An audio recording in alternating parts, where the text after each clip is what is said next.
사무엘하 24장 1절에서 14절 말씀.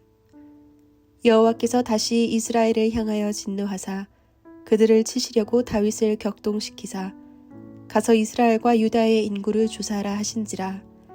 이에 왕이 그 곁에 있는 군사령관 요압에게 이르되 너는 이스라엘 모든 지파 가운데로 다니며 이제 단에서부터 브엘세바까지 인구를 조사하여 백성의 수를 내게 보고하라 하니, 요압이 왕께 아뢰되 이 백성이 얼마든지 왕의 하나님 여호와께서 100배나 더하게 하사 내 주 왕의 눈으로 보게 하시기를 원하나이다. 그런데 내 주 왕은 어찌하여 이런 일을 기뻐하시나이까 하되, 왕의 명령이 요압과 군대 사령관들을 재촉한지라. 요압과 사령관들이 이스라엘 인구를 조사하려고 왕 앞에서 물러나 요단을 건너 갓 골짜기 가운데 성읍 아로엘 오른쪽 곧 야셀 맞은쪽에 이르러 장막을 치고 길르앗에 이르고 다티모시 땅에 이르고 또 다니안에 이르러서는 시돈으로 돌아 두루 견고한 성에 이르고 히위 사람과 가나안 사람의 모든 성읍에 이르고 유다 남쪽으로 나와 브엘세바에 이르니라. 그들 무리가 국내를 두루 돌아 9달 20날 만에 예루살렘에 이르러 요압이 백성의 수를 왕께 보고하니 곧 이스라엘에서 칼을 빼는 담대한 자가 80만 명이요 유다 사람이 50만 명이었더라. 다윗이 백성을 조사한 후에 그의 마음에 자책하고 다윗이 여호와께 아뢰되 내가 이 일을 행함으로 큰 죄를 범하였나이다. 여호와여 이제 간구하옵나니 종의 죄를 사하여 주옵소서. 내가 심히 미련하게 행하였나이다 하니라. 다윗이 아침에 일어날 때에 여호와의 말씀이 다윗의 선견자 된 선지자 갓에게 임하여 이르시되 가서 다윗에게 말하기를 여호와께서 이와 같이 말씀하시기를 내가 내게 3가지를 보이노니 너를 위하여 너는 그 중에서 하나를 택하라. 내가 그것을 내게 행하리라 하셨다 하라 하시니, 갓이 다윗에게 이르러 아뢰어 이르되 왕의 땅에 7년 기근이 있을 것이니이까, 혹은 왕이 왕의 원수에게 쫓겨 10달 동안 그들 앞에서 도망하실 것이니이까, 혹은 왕의 땅에 사흘 동안 전염병이 있을 것이니이까, 왕은 생각하여 보고 나를 보내신 이에게 무엇을 대답하게 하소서 하는지라. 다윗이 갓에게 이르되 내가 고통 중에 있도다. 청하건대 여호와께서는 긍휼이 크시니 우리가 여호와의 손에 빠지고 내가 사람의 손에 빠지지 아니하기를 원하노라 하는지라. 아멘.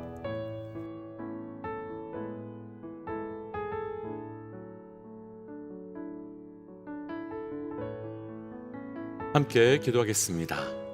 하나님, 우리 죄인된 인간을 십자가의 보혈로 구원하여 주시고 또 그 구원의 은혜로 날마다 살게 하신 것 감사합니다. 하나님, 오늘도 그 생명의 은혜가 우리 모두에게 고백될 수 있는 하루 되게 하여 주시옵고 또 그 생명의 은혜로 인하여 예수를 증거할 수 있는 우리 삶이 되게 하여 주옵소서. 이 모든 말씀 예수님 이름으로 기도하였습니다. 아멘. 할렐루야. 죄로 인해 죽을 수밖에 없는 우리에게 그 십자가의 사랑을 허락하시고 그 십자가의 사랑을 우리에게 영원한 생명의 은혜로 주신 우리 하나님의 이름을 높이 찬양합니다. 오늘 우리가 함께 나눌 말씀의 제목은 인간의 본질은이라고 하는 말씀의 제목으로 조금은 철학적으로 들리는 제목이기도 하지만 반드시 우리가 고민해 보아야만 하는 말씀의 제목이기도 합니다. 이제 사무엘하 마지막 말씀인 사무엘하 24장 말씀을 묵상하게 되었습니다. 사무엘상과 사무엘하 말씀을 처음 묵상할 때 계속해서 반복적으로 드렸던 말씀 중에 한 가지가 사무엘상하는 단순하게 누가 왕이 되며 그 나라가 어떻게 세워져 갔는가에 대한 말씀이 아니라 하나님의 나라와 하나님의 백성들이 어떻게 세워져 가며 어떻게 하나님 앞에서 살아가야 되는가에 대한 말씀이라고 여러 번 나누어서 말씀드렸습니다. 그리고 우리는 지금까지 그런 관점을 가지고서 계속해서 말씀을 쭉 묵상해 왔습니다. 그렇다면 그런 관점으로 말씀을 본다면 사무엘상과 사무엘하의 전체 결론에 해당되는 오늘과 내일 나누게 될 사무엘하 24장은 하나님의 나라와 하나님의 백성이라고 하는 관점에서는 아주 중요하고도 중요한 말씀으로 그 결론을 맺어갈 것이라는 것을 우리는 어렵지 않게 예상할 수 있습니다. 그리고 오늘 말씀에서는 다윗의 그 인생의 마지막 모습을 통해서 우리 인간의 본질이, 우리 인간의 현실이 어떠한가를 보여주는 말씀이 나오고 있습니다. 오늘 말씀을 통해서 우리 자신이 어떤 자들인지 잘 깨닫고 우리 안에 은혜 없이 또 십자가 없이는 절대로 살아갈 수 없는 존재임을 고백할 수 있는 은혜가 우리 모두에게 있으시기를 주의 이름으로 축복합니다. 오늘 말씀에서 나눌 첫 번째 인간의 본질은, 먼저 우리 9절 말씀을 함께 천천히 읽어보죠. 9절입니다. 요압이 백성의 수를 왕께 보고하니 곧 이스라엘에서 칼을 빼는 담대한 자가 80만 명이요 유다 사람이 50만 명이었더라. 아멘. 오늘 말씀은 너무나 유명한 말씀이기도 하지만 또 한편으로는 너무나 안타까운 말씀이기도 한 말씀입니다. 왜냐하면 다윗이 그 인생의 결론 부분에서, 그리고 다윗이 그 인생의 끝 부분에서 결코 일어나지 않았으면 하는 그 죄악된 사건이 일어났기 때문입니다. 오늘 말씀에서 다윗은 단에서부터 브엘세바까지 인구 조사를 하도록 명령합니다. 그런데 그 인구 조사한 것에 대해서 하나님께서는 다윗에게 범죄했다며 내일 말씀에서는 심판하시는 장면이 등장합니다. 하지만 한편으로는 다윗이 왕으로서 인구 조사한 것이 뭐가 그렇게 큰 죄인가 라는 생각이 들기도 합니다.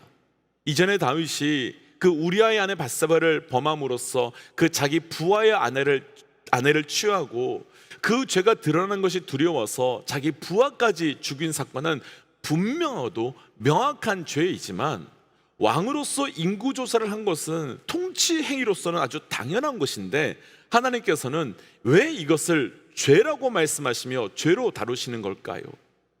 우리가 조금 전에 읽었던 9절 말씀을 보시면 왜 하나님께서 다윗이 인구조사한 것에 대해서 죄로 다루고 계신지 분명하게 알 수 있는데, 요압이 인구조사를 한 이후에 가장 먼저 보고한 내용은 이스라엘에서 칼을 빼는 자가 80만 명이라고 보고합니다. 요압은 10개월 동안 인구조사를 하고 마쳤는데 그 중에서 왜 칼을 빼는 자, 그러니까 곧 군사들의 숫자를 가장 먼저 보고하겠습니까? 다윗이 인구조사를 시킨 그 핵심 관심이, 주된 목적이 바로 그 군사의 숫자에 관련되어 있기 때문입니다. 그러니까 요압은 다윗의 그 마음을 너무나도 잘 알기 때문에 다른 어떤 숫자보다도 군사의 숫자를 가장 먼저 보고한 것이고, 다윗은 자기 인생의 말년에 나의 힘과 능력이 얼마나 되는지 드러내고 확인해보고 싶었던 그 교만함이 요압으로 하여금 인구조사를 하게 한 것입니다. 바로 이 부분에서 인간의 본질이 보이시는지요? 우리 인간이 어떤 존재인지 보이시는지요? 다윗은 이새의 아들 중에서 가장 부족한 아들이었습니다. 그래서 처음 사무엘이 다윗의 아버지 이새의 집에 갔을 때 아버지 이새조차도 다윗을 보여주지 않으려고 했을 정도였습니다. 그런데 그 다윗이 그 이후의 삶은 어떠했습니까? 남유다의 왕이 되더니 결국에는 남유다와 북이스라엘의 그 연합국가의 왕이 되었습니다. 우리는 말씀으로 이 사건을 보고 있기 때문에 그렇게 대단하게 들어오지 않을 수 있지만, 다윗에게는 거의 불가능할 것 같은 일들이 자기에게 끊임없이 일어나고 있었던 겁니다. 작게는 돌멩이 하나로 골리앗이라고 하는 강력한 군인을 무너뜨렸고, 사울을 피해 도망 다닐 때마다 마치 영화 같은 일들로 사울이 바로 자기 앞에서 다윗을 놓치는 일들이 한두 번이 아니었습니다. 그리고 오늘 말씀에서는 그 북이스라엘에서 칼 뽑는 자가 80만 명, 그리고 남유다에서는 50만 명이라고 할 정도로 엄청나게 강력한 국가의 그 왕이 되었습니다. 그럼 아버지조차도 나를 아들 취급하지 않던 그 다윗에게 이런 일이 일어났다면 그런 일들은 다윗의 능력과 힘으로 일어난 것일까요? 아니면 하나님의 은혜로 그런 일들이 일어날 수 있었던 것일까요? 맞습니다.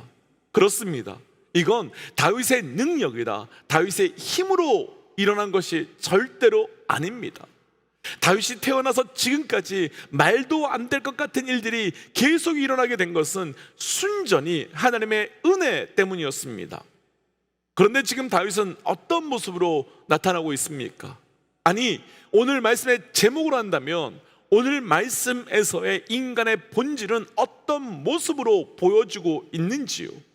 다윗은 그 누구도 경험할 수 없고 누릴 수 없는 그 하나님의 은혜를 누리며 그 은혜를 가지고 살았습니다.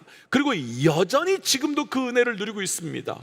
그런데 그 은혜를 누렸고 그 은혜를 누리고 있음에도 불구하고 그 모든 것을 공급해 주신 하나님이 아닌 나의 능력과 나의 힘을 끊임없이 주장하고 드러내려고 하는 존재로 보이고 있다는 것입니다.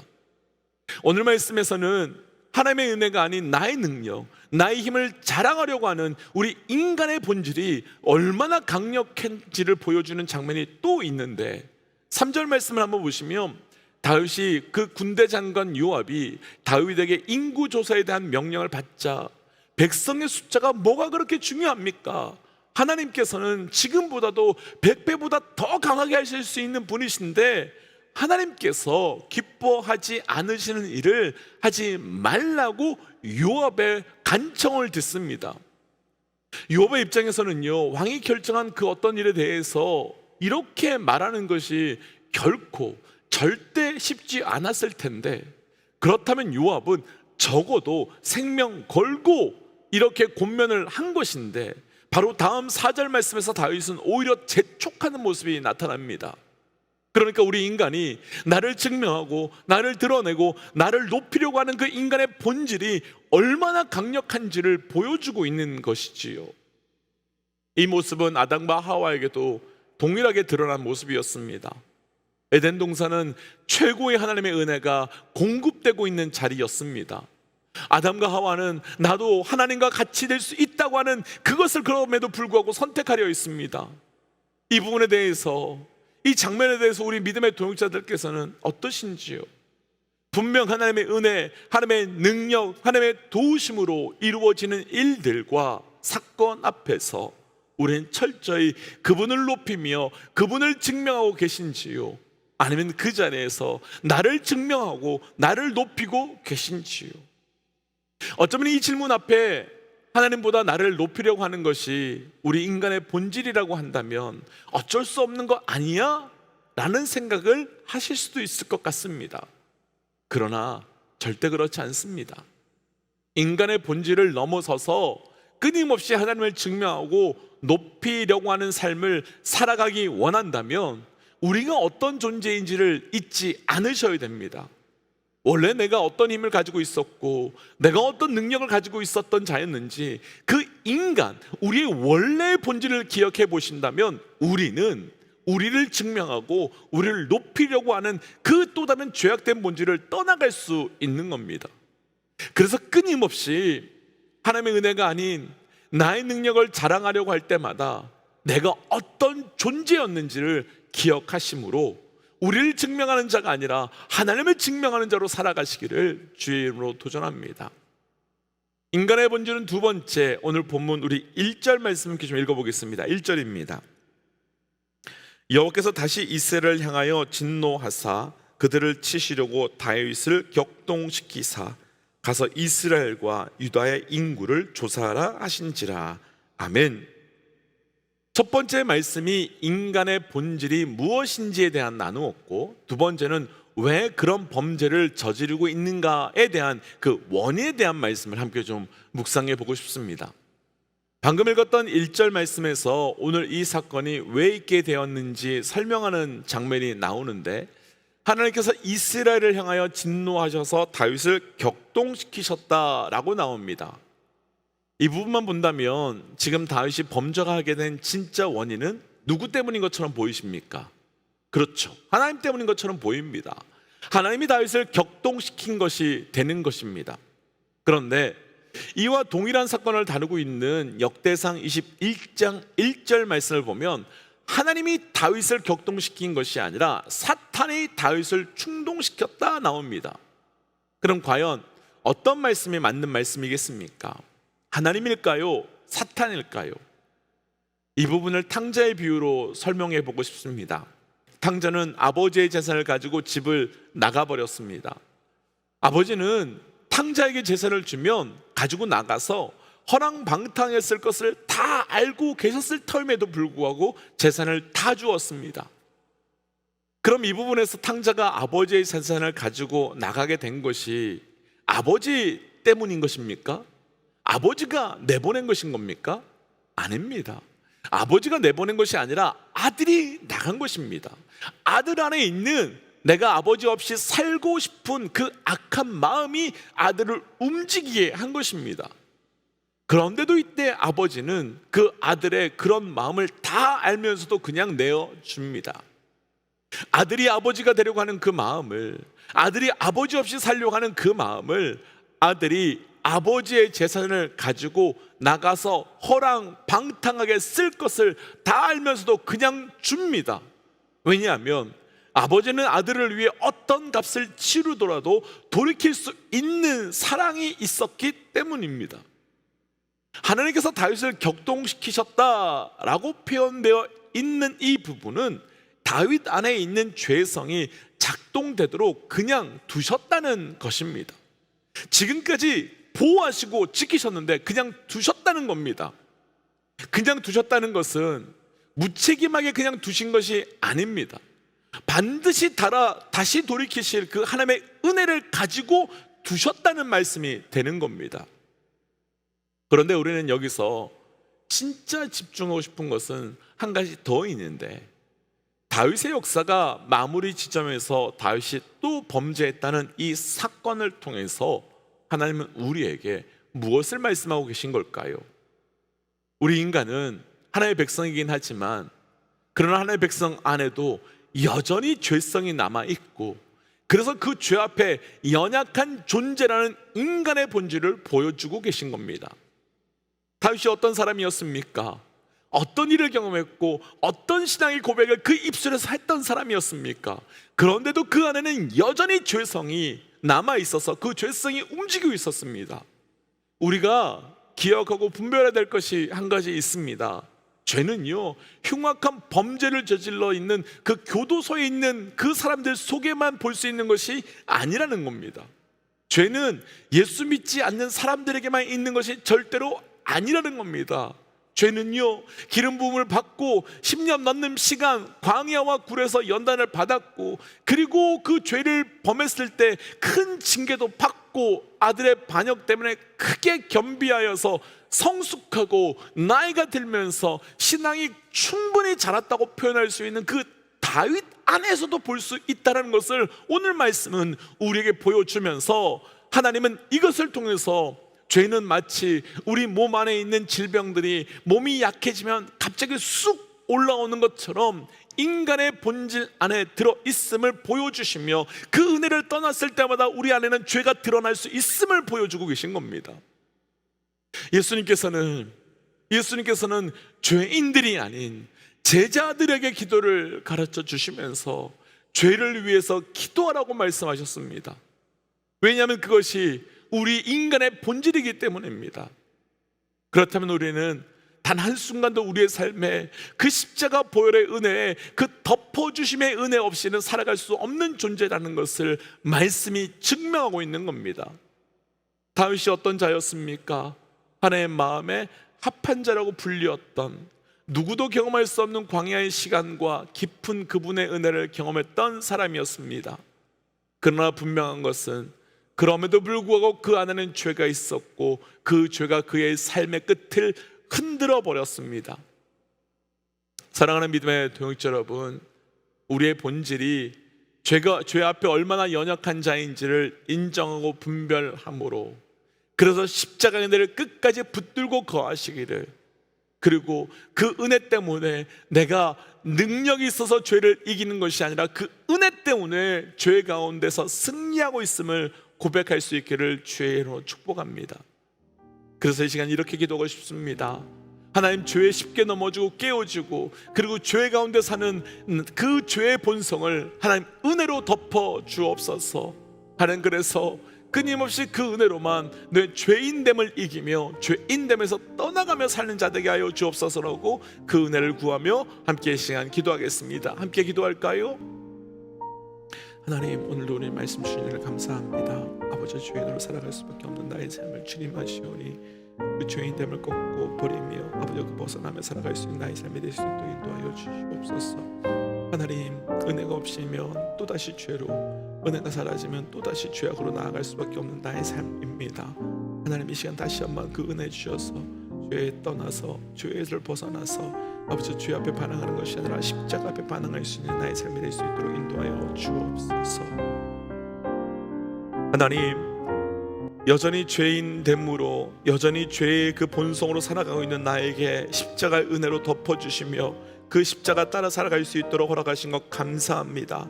하나님, 오늘도 나의 삶 가운데 끊임없이 죄인 됨은 나를 넘어뜨리고 쓰러뜨리려 할 터이지만 하나님, 그것을 이겨낼 수 있는 은혜를 더하여 주시옵고 하나님, 죄 앞에서 내가 십자가를 붙들고 살아갈 수 있는 은혜가 오늘도 고백되게 하여 주옵소서.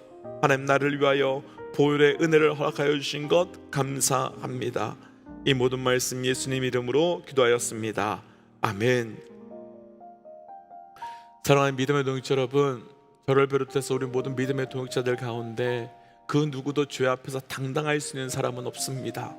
그래서 우리 안에 여전히 우리를 움직이고 넘어뜨리려고 하는 그 죄 앞에서 승리하시기 위하여 십자가만 붙드셔야 합니다. 함께 이 시간 선포하고 삶의 자리로 또 기도의 자리로 돌아가지요. 함께 선포하겠습니다. 하나님은 살아계십니다. 아멘. 승리하십시오. 함께 기도하지요.